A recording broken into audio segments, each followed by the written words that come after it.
അങ്ങനെ അനന്തപുരിയിൽ പ്രശ്നം രൂക്ഷമായിക്കൊണ്ടിരിക്കുകയാണ്. ഈ രൂക്ഷമായ പ്രശ്നത്തിന് കാരണം എന്താണെന്ന് വെച്ചാൽ അറിയാലോ, ഇപ്പോഴാണെങ്കിൽ അനന്തപുരിയിൽ നമ്മുടെ നവ്യ ഗർഭിണിയാണെന്നൊക്കെ അറിയുകയാണ്. അങ്ങനെ നമ്മുടെ നവ്യയുടെ ഗർഭത്തിനെ നിഷേധിച്ച നമ്മുടെ അഭിയുടെ കരണക്കുറ്റി നമ്മുടെ നവ്യ അടിച്ച് പൊട്ടിച്ചിരിക്കുകയാണ്. അങ്ങനെ അതിനെ ചൊല്ലിയൊക്കെ അവിടെ വലിയ വലിയ വലിയ തർക്കങ്ങളും വിഷയങ്ങളും ഒക്കെ ആയിക്കൊണ്ടിരിക്കുകയാണ്. അപ്പോൾ അത് അങ്ങനെ ആയിക്കൊണ്ടിരിക്കുന്ന ഈ ഒരു സാഹചര്യത്തിൽ നമ്മുടെ പ്രൊമോ വീഡിയോ വന്നിരിക്കുകയാണ്. നമ്മുടെ പ്രൊമോ വീഡിയോ കാണാനായിട്ട് എല്ലാവരും കച്ച കിട്ടിയിരിക്കുകയാണെന്ന് എനിക്കറിയാം.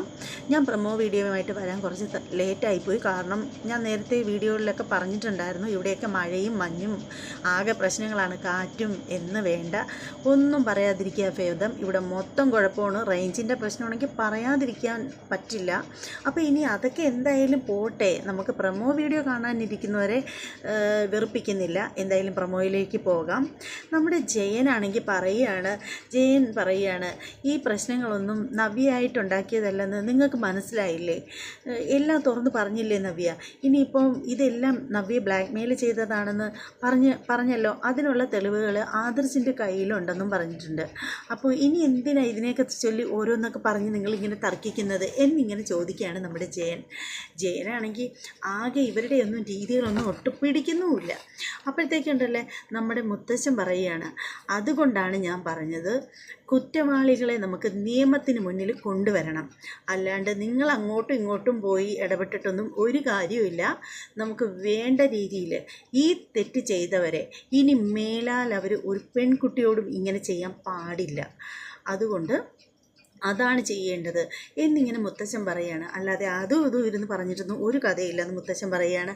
അപ്പം നമ്മുടെ ജലജ പറയുന്നത് ശരിക്കും അഭിയോടാണ് പറയുന്നത്, മോനെ നീ ഒന്ന് മനസ്സിലാക്കണം, ഇപ്പോൾ ഈ വീടിൻ്റെ പിടിവള്ളിയൊന്നും ഏട്ടത്തിയുടെ കയ്യിലൊന്നും അല്ല. അതൊക്കെ കൈവിട്ടൊക്കെ പോയി. ഇപ്പോൾ അതെല്ലാം ഇരിക്കുന്നത് നയനയുടെ കയ്യിലാണ്. നയന എന്താണോ തീരുമാനിക്കുന്നത് അത് മാത്രമേ ഇവിടെ നടക്കുകയുള്ളൂ. അതുകൊണ്ട് നീ വെറുതെ ആവശ്യമില്ലാതെ ഒന്നും പറയണ്ട എന്നിങ്ങനെ നമ്മുടെ ജലജ മകനോട് പറയുന്നതാണ്. പ്രൊമോയിൽ കാണിച്ചതാണേ. പിന്നെ അതേ സമയത്തുണ്ടല്ലോ മുത്തശ്ശി നമ്മുടെ നവ്യയോട് പറയണം, നവ്യയ്ക്ക് സങ്കടമൊക്കെ വരികയാണ് ഗർഭിണിയാണെന്നുള്ള ആ ഒരു സംഭവമൊക്കെ വെച്ചിട്ട്. അപ്പോൾ മുത്തശ്ശി പറയണം, മോളെ നീ കരയൊന്നും വേണ്ട, നീ എന്തിനാ സങ്കടപ്പെടുന്നത്? ഇപ്പോൾ നിനക്ക് ശരിക്കും കുഞ്ഞ് ജനിച്ചല്ലോ, ഇനി തലയണയൊന്നും കെട്ടിക്കൊണ്ട് നടന്ന് ആരെയും പറ്റിക്കേണ്ട കാര്യവുമില്ല. ഇപ്പോൾ ശരിക്കും നിൻ്റെ കണ്ണിൽ നിന്ന് വെള്ളം വന്നത് എന്തുകൊണ്ടാണെന്നറിയാമോ? നീ ശരിക്കും അമ്മയായതുകൊണ്ട് നിൻ്റെ ആനന്ദ കണ്ണീരാണ് മോളെ എന്നിങ്ങനെ പറയുകയാണ് നമ്മുടെ മുത്തശ്ശി.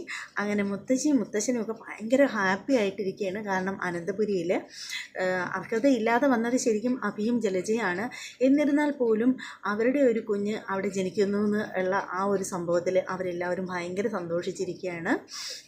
അങ്ങനെ സന്തോഷിച്ചിരിക്കുന്ന ആ ഒരു ഇടവേളയിൽ അതിൻ്റെ ബാലൻസ് ഇനി എന്തൊക്കെ കാര്യങ്ങൾ ഇനി അതിന് പിന്നിലായിട്ട് ഇനി അവിടെ നടക്കും, കുതന്ത്രങ്ങളും കാര്യങ്ങളും ഒക്കെ ഉണ്ടോ ഇല്ലയോ എന്നൊക്കെ അറിയണമെന്നുണ്ടെങ്കിൽ ഇനി ബാക്കി അതിൻ്റെ എപ്പിസോഡ് കൂടി കാണേണ്ടിയിരിക്കുന്നു. അതിനി നമ്മൾ ഇന്നത്തെ ദിവസം മുഴുവനും വെയിറ്റ് ചെയ്യണം. നാളെ എപ്പിസോഡ് വരുമ്പോൾ ഞാൻ നേരത്തെ തന്നെ എത്താൻ ശ്രമിക്കാമെന്നേ പറയാൻ പറ്റുള്ളൂ, എത്താൻ ശ്രമിക്കാം. അപ്പോൾ അതിനു മുമ്പ് ഒരു സന്തോഷ വാർത്ത ഞാൻ നിങ്ങളിൽ അറിയിക്കുകയാണ്. നിങ്ങളായിട്ട് എനിക്ക് തന്ന സന്തോഷമാണ്, മറ്റൊന്നുമല്ല. കുഞ്ഞു കാര്യങ്ങളിൽ പോലും സന്തോഷിക്കുന്ന ഒരാളാണ് ഞാൻ. എന്നാൽ ചെറിയ കാര്യങ്ങളിൽ സങ്കടപ്പെടാറുമുണ്ട്. പക്ഷേ അങ്ങനെയുള്ള എനിക്കൊരു സന്തോഷം എന്ന് പറഞ്ഞാൽ, ഭയങ്കര സന്തോഷം എന്ന് പറഞ്ഞാൽ, നേരത്തെ ഞാൻ ചെയ്യുന്ന വീഡിയോകൾക്ക് അന്ന് ഞാൻ ഫേസൊന്നും കാണിച്ചിട്ടായിരുന്നില്ല വീഡിയോ ചെയ്തുകൊണ്ടിരുന്നത്. പക്ഷേ അന്നൊക്കെ എനിക്ക് മാക്സിമം പോയ 5 or 6 ലൈക്കൊക്കെ എനിക്ക് കിട്ടിയിട്ടുണ്ടായിരുന്നുള്ളൂ. പക്ഷേ ഇന്നിപ്പോൾ ചെയ്ത ഒരു വീഡിയോയിൽ ഞാൻ പെട്ടെന്ന് നോക്കുമ്പോൾ കാണുന്നത് 60 മുകളിലോട്ട് ലൈക്ക് കിട്ടിയിട്ടുണ്ട്. അതെനിക്ക് നിങ്ങൾ തന്ന ദാനമാണ്. അതിനെനിക്ക് ഒരുപാട് നന്ദിയുണ്ട് നിങ്ങളോട്.